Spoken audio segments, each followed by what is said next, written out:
let's discuss how assets grow over time and what that means for the sales and production cycles.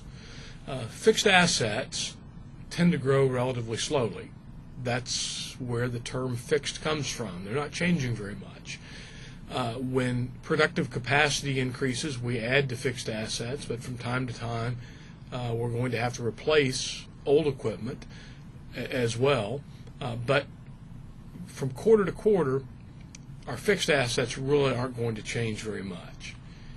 We can contrast that with current assets. Current assets are going to fluctuate in the short run, and that level, that fluctuation is going to depend on two things: how much we're producing and how much we're selling at any given point in time. So the level of production versus the level of sales becomes important in how high the little peaks are in those temporary current assets that we saw earlier. When production's higher than our sales levels, inventory will rise.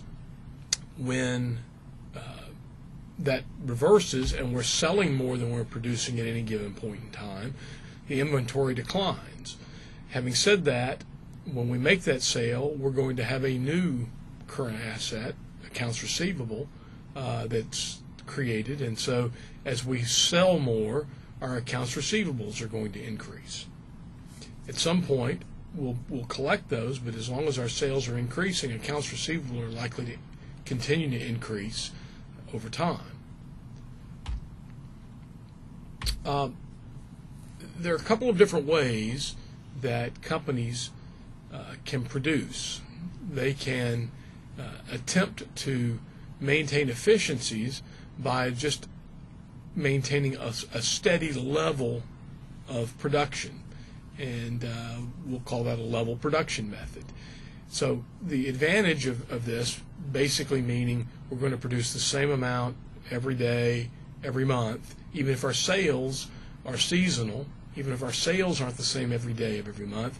If we can just maintain the same level of production every day, every month, it's much easier to schedule production. Likewise, we can use our manpower and equipment more efficiently. If we have to lay off workers to reduce production and then pay them overtime when we start back in production, obviously that's an inefficient use of the manpower. Likewise, a machine that's sitting idle isn't producing results for us. If we had to buy two machines to do the production for part of the year and then not run the machines at all for another part of the year, that's an inefficient use of the machinery. So level production has its advantages.